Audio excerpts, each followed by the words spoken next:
Hi, Merry Christmas and a Happy New Year. My name is Kevin Maina. I'm 22 years old. I'm a student, I'm a journalist by profession, but as a passion, I'm a wellness enthusiast and I channel that through content creation.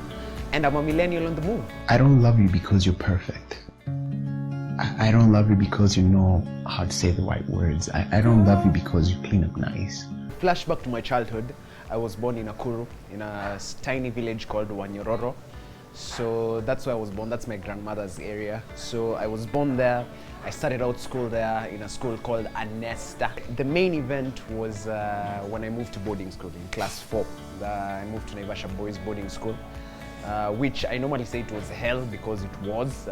It was not such a good experience, but it taught me to be responsible on what I have. And then in high school, moved on to the Anglican High School in Nairobi, Upper Wayakiwe.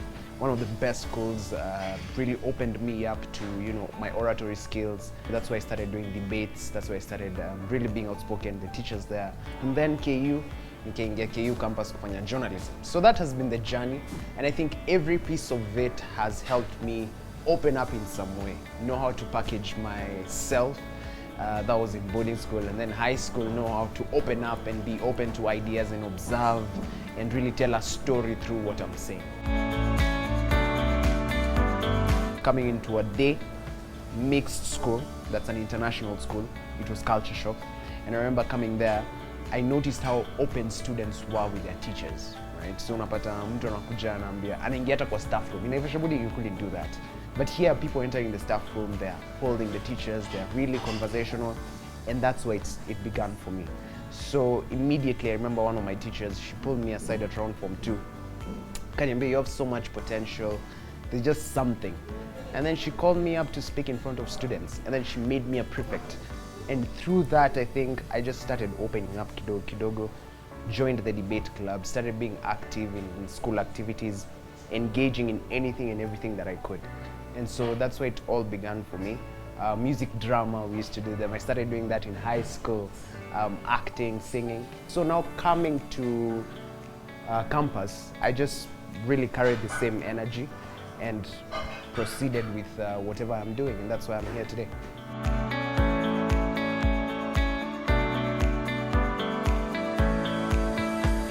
So in high school, when I joined the Great Debaters Club, it used to be known, like Mkienda finals, there are those 3 schools that will win, Alliance, Tarehe, those schools that will win. And so when we finally made it to the first runners-up in my final year, it was life-changing, it was mind-blowing. It was like, you are part, for me, I remember in my head, it was just a reminder that I am part of, I belong in whatever room I get into. It doesn't matter who is there, it doesn't matter the type of media personalities that are in there. The fact that you're in that room, you belong into that room. And so for me, that was sort of like a seed was planted, a reminder that wherever I find myself, you might feel like, us, we're just a tiny school, people don't know us. But, we made everyone ask about us. We made the papers, interview us and ask us how we practiced for the debate and all that. And especially in the professional that I am, as a guy who's just starting out, you feel sometimes so tiny among legends, but it's a reminder, ukiingia kwa room, just say what you think, put your ideas on the table, pitch, and you never know. So that has stuck with me every single day. So for me, life after high school was sort of very intentional compared to life before. And even compared to many of my peers who I saw, they come into campus and they think, they have the freedom. They're experiencing having girls in the same class for the first time, right? Me, I had already experienced that. So for me, it was very intentional. I knew what I wanted to do. And how I landed into the course that I'm doing is that actually previously I wanted to do law. But like I told you, I'm not the smartest, so I did not qualify to do law.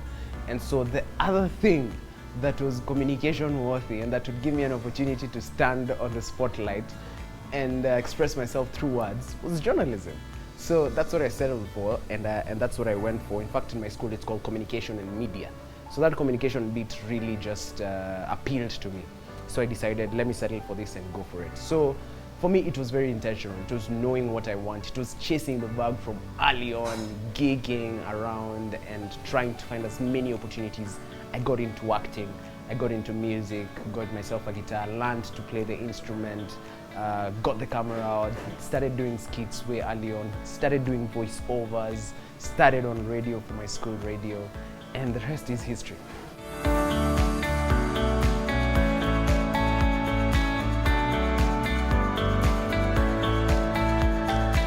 Most of my content is on wellness, and that's why I said I'm a wellness enthusiast, and I channel that through content creation. This is what my content looks like. I sit in my room, look into the camera, and just speak out affirmations in ways that relate to people. So basically my content is all about wellness.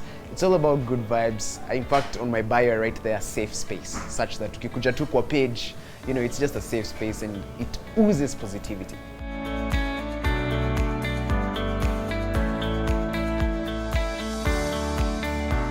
So my profession, like I said earlier, I'm a journalist.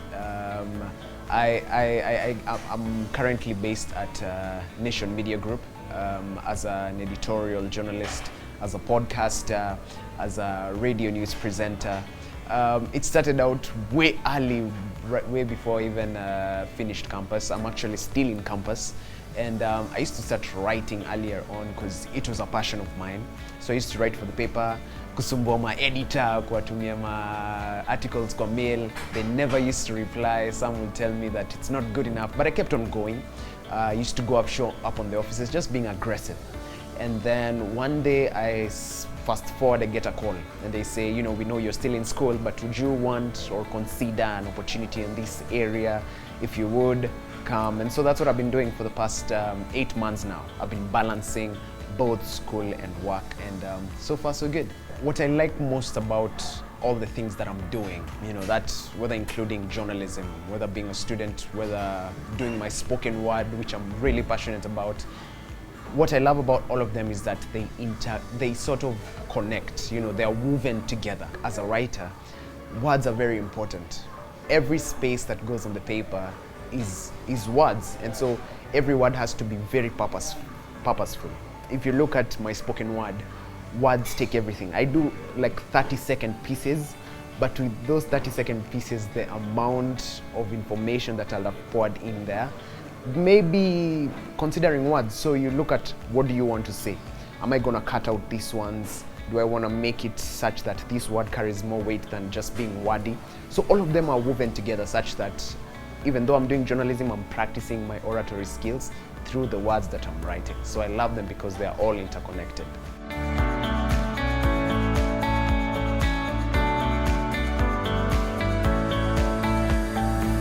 The experiences that I've accumulated throughout my journey, I think the mistakes that I would correct, or the mistakes that I think about, I don't think they're very specific, because I think all the specific mistakes have helped me in a better way. But one underlying thing that I would correct would be the aspect of believing in myself regardless. Because I've had people even come on my DMs and say, man, Kevin, how do you do it? I would love to do what you're doing. How can I get into it? And one thing I always tell people is that you will find a way if you really want it. But I think that underlying thing of self-belief and sometimes really doubting yourself and being alone, because when I want to do something, I'll try to figure it out by myself before I ask someone. So I think what I'd correct and what I am learning to correct is the aspect of saying, listen, it doesn't have to work out. The worst that could happen is getting a no or it failing to work. But ultimately, it's a reminder that I need to do what I'm doing, regardless of how mountainous it looks. I dare you to say yes to growth. I dare you to say yes to slowing down. I dare you to say yes to being loved. I dare you to say yes to starting over. 2 years ago, I started a podcast in my closet. And then fast forward, it was nominated for Pulse Awards under the category of Podcast of the Year. And I want to tell you about that after this break.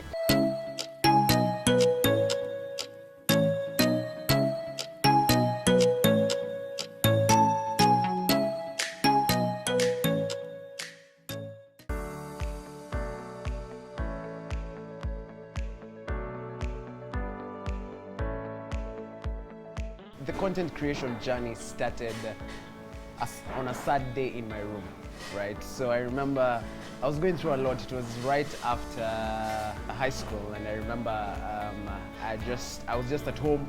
I felt lost. I didn't have an identity. Like your time, I was trying to figure out, what do I do? Like, now I'm done with high school. What do I do in campus? And I remember I made this rash decision to just get myself a guitar and learn how to play. That's why I started learning how to play. But I remember I had my phone. So I was seated so bored in my room, and then I took my phone and then I recorded a video.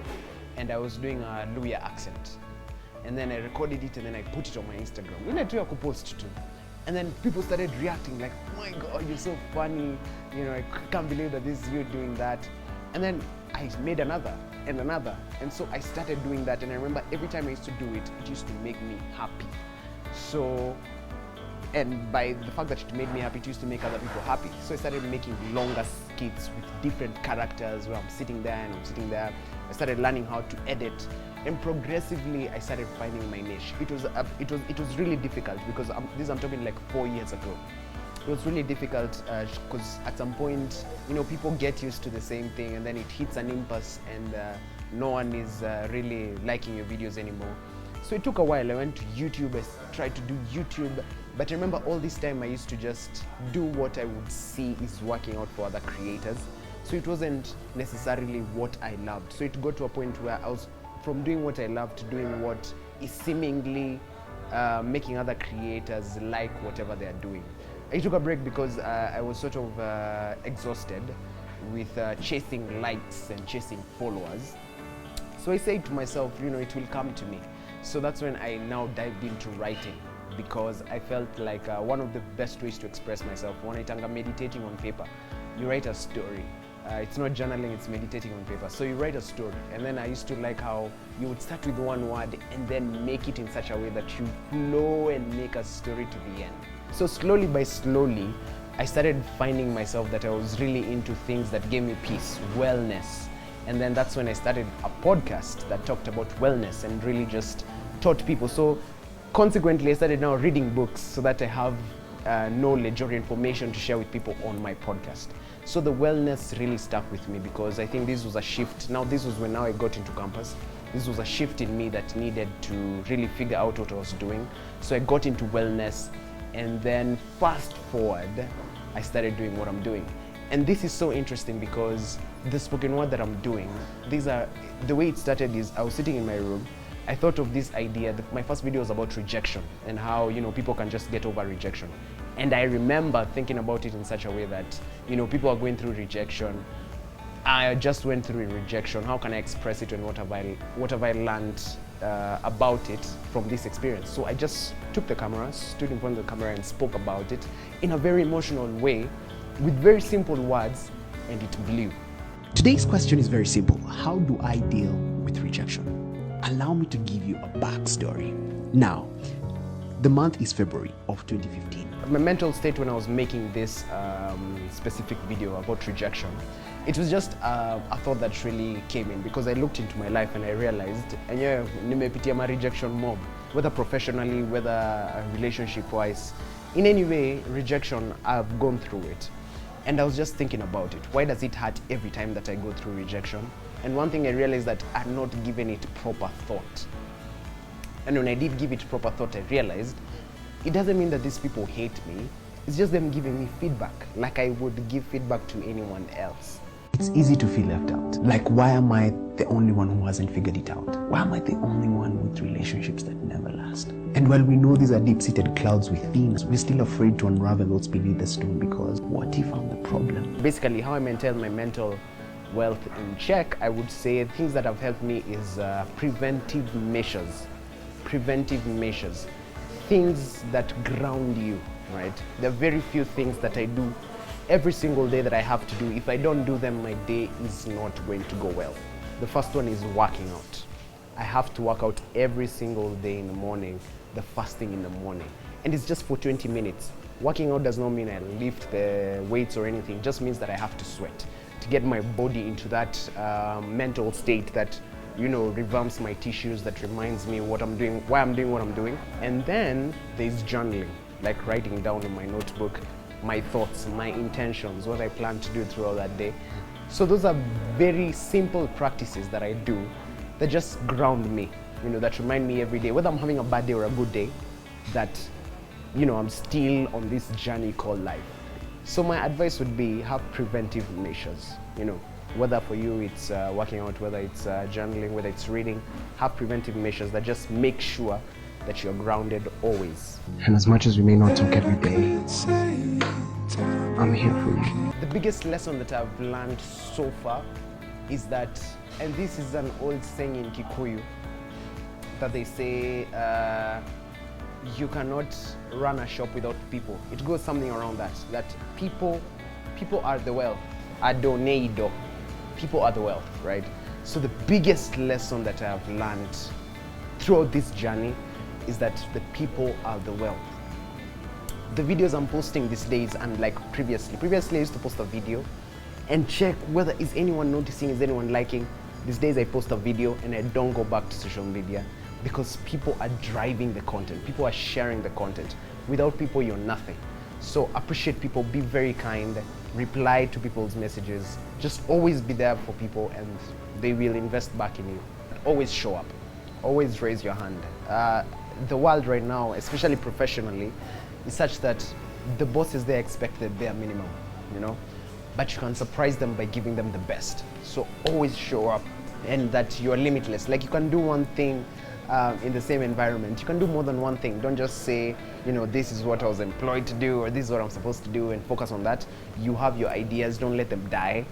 Bring them on, figure out how you can weave them together with whatever you're doing so that you have fun while doing it. So always show up, always be the first to raise your hand, always sit at the front, unless you're a writer. When you're a writer, you need to have a perspective, so sit at the back.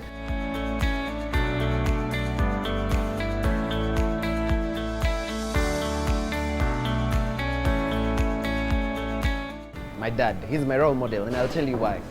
That guy pays my fee, that guy gives me pocket money, that guy gives me food, that guy gives me shelter. He is definitely my #1 role model. I don't think without him I would be anything that I am. I don't think I would be even half the man that I am today. So my dad is definitely my role model. But, people always ask in terms of content and professionally. I think professionally there's this video journalist called Johnny Harris. He's a very tiny guy, tiny journalist. I'm learning so much from him. Amongst many others like Lester Holt, he's a journalist in the States. But back here in Kenya, there's someone called Gene Smart. I work with, by the way, in terms of podcasting. He's also a journalist. He's also my role model.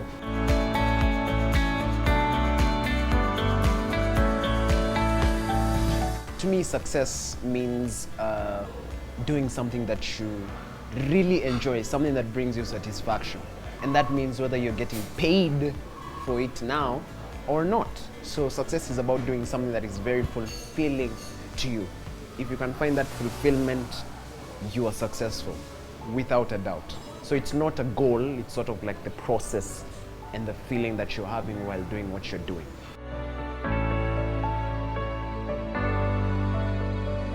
My parents were supportive from the get-go. They were really supportive.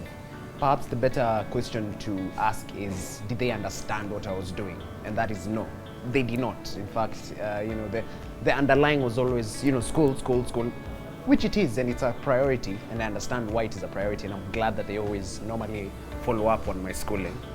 But they didn't understand, and that's okay. But they were supportive. I've covered events in my professional life that I have to come back home at 3 a.m., and that they understand, or sometimes when I'm recording one of my videos, the house needs to be quiet, everyone needs to be quiet. They were very supportive, but in time now they understand. When they see the fruits, now they understand. It's not good enough for me, not being here with you. With everything that I'm doing, the big question is always like, how do I balance and how do I really make sure I'm good at all that I'm doing, which is a good question. In terms of balancing, it's always about priorities. I schedule all my days, I schedule my time as if I am dealing with money so that I know exactly what I'm supposed to do at this time, what I can be doing at this time. Time is of the essence. But in terms of really making sure that I'm seasoned, one thing that I started by saying is that everything that I do somehow is interwoven. So whether I'm writing, I'm still working on my writing skills so that I can use words correctly when I'm doing my spoken word. You know, whether I'm playing music, similarly, everything is interwoven. So I think in whatever I'm doing, I'm always brushing the other. But one of the biggest aids for me has been reading books. I invest in books like crazy. I'm always having a book in my backpack that I'm reading. So books have been life-changing.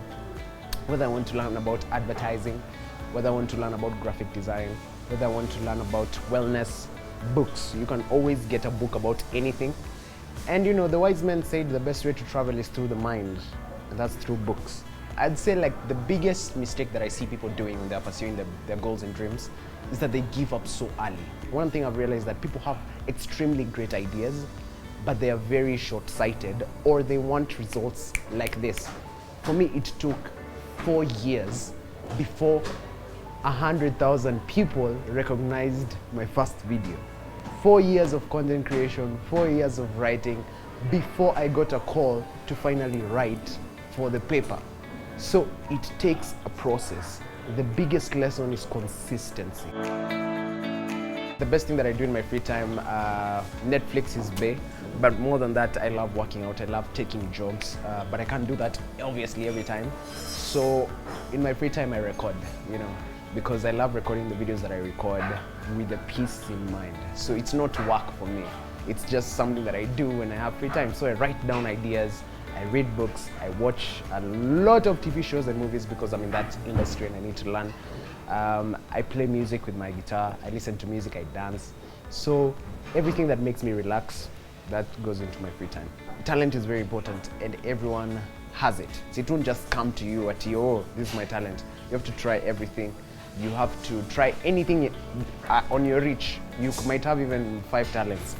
But the beauty about nurturing it early is that you get to master it early. Unajua, talent haina age limit ama the point where you're supposed to have known your talent. You can know it at as early as 5 years old. You can become a master by 10, such that you're in a room with 40-year-olds who mastered their craft in like 20 years because they started late, but you mastered it early. And so going into social media, I would advise is that you first of all be careful. Look at why you want to use the social media. Sometimes you might not need social media, especially if you're a young person who's below the age of 18. Social media can be a very scary place, but it's essential, just like business.